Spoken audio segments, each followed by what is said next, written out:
My upbringing is very unique, so I decided to share. I was born in Faraday, Louisiana, by that beautiful woman.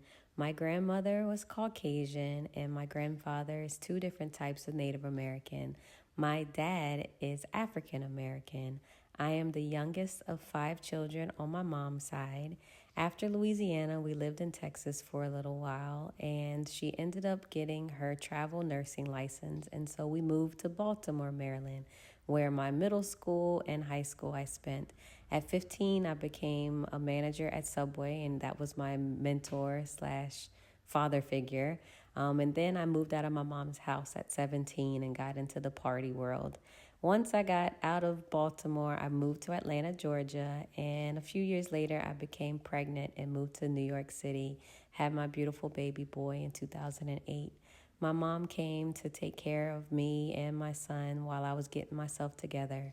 I was inspired by the Brooklyn Bridge, so I ended up going to cosmetology school and got my license and then got certified in makeup while allowing bartending to support me at the time. I did go into the hair world and hated it, so I went back to bartending and became a bottle service girl, and then I ended up getting married. And my mom and my sister were able to come to my wedding. My mom came back to help me as I got myself together, and I made it into the MAC Cosmetics world where I met the most incredible people, incredible artists, while making sure my son had a great education. My career started to take off in the beauty industry. I started doing fashion shows, editorial, started meeting celebrities, I did weddings. I wanted to give back to the community, so I started doing head-to-toe makeovers. That's when I found out my husband cheated on me and he became physically abusive. So I had a divorce party, ended up going to a domestic violence shelter, and I had to do this photo shoot to make myself feel beautiful again because I felt so low. The same time I moved into the shelter, I actually opened up my second salon, this time by myself. And there was a moment where my friend was like, "It's okay if your husband beats on you a little bit." And that's when I knew I needed to change up my entire environment. So I ended up surrendering to God and started to invest into my son more, myself more, my business more, gave back and served the homeless on Thanksgiving. And my mom came to support us whenever we did it.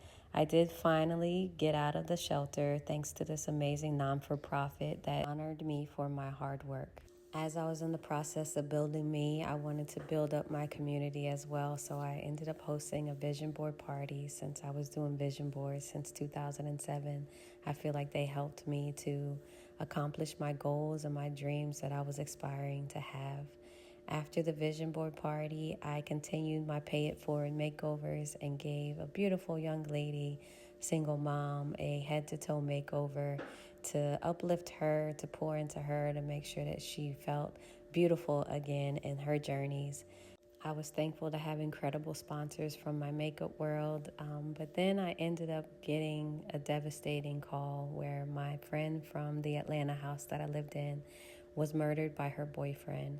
That was kind of tragic for me, so I went back to what I knew, which was bartending, and ended up getting into a relationship that wasn't the most healthiest at all.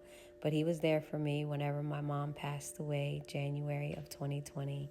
And we had the beautifulest funeral for her where the entire family came together for the very first time. I was inspired by my brother who encouraged me to become a coach because of that message right there. So I started my coaching business January 11th, 2021, and unfortunately March of 2021, my brother passed away. But I was able to reunite with family again and go back to Louisiana. I needed something to pour into, so I launched my podcast, also became a certified hypnotist, started speaking at events, ended up going to my niece's wedding to connect with family, and fell in love with Florida. As I was in New York, I saw a Florida tag and then an overflow tag, and I was like, this is my sign to move to Florida. And so I moved to Florida, continued to speak, hosted my first retreat, then my second one, and went to a ton of personal development conferences, met some incredible people throughout the entire journey, was able to speak on stage. Thank you to this beautiful woman, Dr. Ebony. And my relationship ended, and so my son and I embarked on a new journey here in Florida.